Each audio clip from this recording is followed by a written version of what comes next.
बिस्मिल्लाहिर्रहमानिर्रहीम। हादसों से भरी ज़िंदगी में फिर एक खौफनाक सच्ची कहानी के साथ हाजिर हूँ, मगर वीडियो एंड तक देखें ताकि आप ज़िंदगी को समझ सकें। शुरू करते हैं आज की कहानी। असद अपनी बाइक पर पिज़्ज़ा डिलीवर करने जा रहा था। वो बहुत खुश था क्योंकि जिस एड्रेस पर पिज़्ज़ा डिलीवर करने जा रहा था वहाँ वो काफ़ी मरतबा पहले भी डिलीवरी कर चुका था और उस घर से अच्छी खासी टिप मिलती थी। आखिरी डिलीवरी थी, फिर घर की तरफ जाना था। रात 10 बज रहे थे। थोड़ी देर बाद वो उस एड्रेस पे खड़ा हुआ था, मगर आज कुछ अजीब था। घर की लाइट्स मुकम्मल ऑफ थीं। असद ने बिना वक्त ज़ाया किए आगे बढ़कर दरवाजे पर नॉक किया, मगर कोई जवाब न मिला। कुछ पल बाद दोबारा नॉक किया तो अंदर से आवाज़ आई, रुक जाओ भाई, कौन है जिसको इतनी जल्दी है। असद थोड़ा सा शर्मिंदा हो गया। दरवाज़ा खुला तो सामने वही बूढ़ी दादी हर बार की तरह सामने आ गई। अच्छा, ये तुम हो, पिज़्ज़ा लेकर आए हो? बूढ़ी दादी ने असद से कहा। जी, ये आपका पिज़्ज़ा, अंदर रख दो। मैं अब अपनी छड़ी संभालूं या पिज़्ज़ा पकड़ूं? बूढ़ी दादी की ये बात सुनकर असद भी हंस पड़ा और पिज़्ज़ा पकड़कर बूढ़ी दादी के पीछे चल पड़ा। अंधेरा इतना था कि उसे बूढ़ी दादी का चेहरा भी बहुत कम दिखाई दे रहा था। दादी जी, ये कहाँ रखना है? असद ने झिझकते हुए पूछा। वो टेबल पे रख दो, मैं पैसे ला कर देती हूँ। असद ने पिज़्ज़ा सामने पड़े मट्टी से अटे धुंधले नजर आते टेबल पर वो पिज़्ज़ा रख दिया और जेब से अपना मोबाइल निकालकर टॉर्च ऑन कर ली। ये देखकर असद को बड़ी हैरत हुई कि वो घर का फर्श मट्टी से भरा हुआ था। चीज़ों पर भी मट्टी की तह जमी हुई थी। छत की तरफ जाले ही जाले थे, जो कि सब मिलकर एक बहुत डरावना मंजर पेश कर रहे थे। असद बाहर की तरफ जाने ही लगा था, कमरे से बूढ़ी दादी बाहर आ गई और आते ही थोड़ा गुस्से से कहा, ये रोशनी बंद कर दो। असद बड़ा हैरान हुआ कि बूढ़ी दादी को रोशनी से क्या प्रॉब्लम है, मगर वो चुप रहा। दादी ने कहा, बस थोड़ा सा रुक जाओ, अभी पैसे देती हूँ। असद खड़ा हो गया।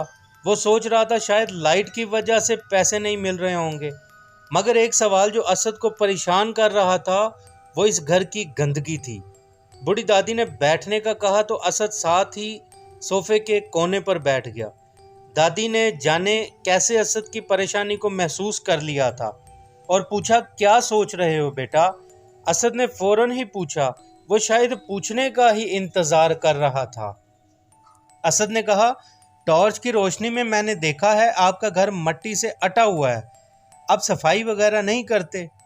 बूढ़ी अम्मा ने कहका लगाया और कहा, बेटा, हम जिन्नात के घर ऐसे ही होते हैं।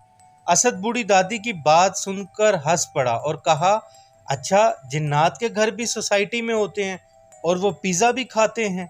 असद की बात पर बूढ़ी दादी बिल्कुल खामोश हो गई। असद को लगा शायद ये बात करना ठीक नहीं था, मगर अगले ही लम्हे बूढ़ी दादी ने खामोशी तोड़ते हुए कहा, ये मानते हो कि जिन्नात होते हैं? असद थोड़ा सा झुंझला गया। ये कैसे सवाल हैं, वो दिल में सोच रहा था, मगर उसने जवाब दिया, जी होते हैं जिन्नात। मुझे पैसे दे दें, मैंने जाना है।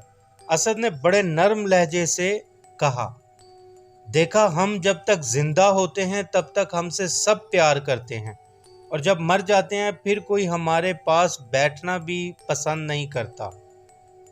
दादी की ये बात सुनकर असद ने कहा, ये आप कैसी बातें कर रही हैं? असद तंग आ रहा था, जिस पर एकदम खामोशी छा गई और फिर हल्की सी रोने की आवाज आई और मुकम्मल सन्नाटा हो गया। असद कुछ लम्हे तो बैठा रहा और फिर खुद ही बोला, मैं टॉर्च ऑन करने लगा हूं और बाहर जा रहा हूं, प्लीज़ मुझे पैसे दे दें। मगर कोई जवाब नहीं आया। असद ने मोबाइल की टॉर्च ऑन करके लाइट बूढ़ी दादी की तरफ की तो कलेजा मुंह को आते आते बचा। वहाँ एक हड्डियों का ढांचा पड़ा हुआ था। असद के पैरों से ज़मीन निकल गई।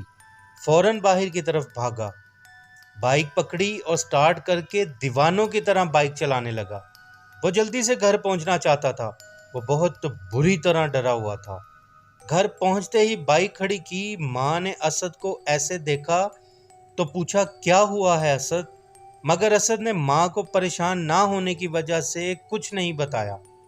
वो कुछ देर बाद थोड़ा नॉर्मल हुआ तो माँ ने कहा, मुझे याद आया तेरे आने से कुछ पहले एक बूढ़ी औरत एक लिफाफा देकर गई थी और कहा था ये असद को दे देना। और फिर बूढ़ी औरत का दोबारा सुनकर असद की हार्ट बीट तेज हो गई। फौरन इन्वेलप खोला तो बीच में कुछ पैसे और एक छोटा सा खत था जिस पे लिखा था, आज तुम पिज़्ज़े के पैसे और टिप लेना भी भूल गए। वो देने आई थी। मुझे मरे हुए 45 साल हो गए और 45 साल से ही ये घर बंद है। सिर्फ तुम्हारे आने पर खुलता है। तुम्हें अपने बेटे की तरह माना है। वो घर जब चाहो तुम ले सकते हो।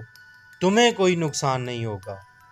असद में जो कुछ देर पहले डर था वो एकदम खत्म हो गया।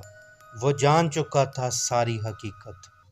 हादसे जिंदगी के साथ जुड़े हुए हैं। वीडियो अच्छी लगे तो कमेंट करके ज़रूर बताइएगा।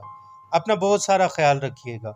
मिलते हैं ऐसी ही सच्ची कहानी के साथ अगली वीडियो में। तब तक के लिए अल्लाह हाफिज़।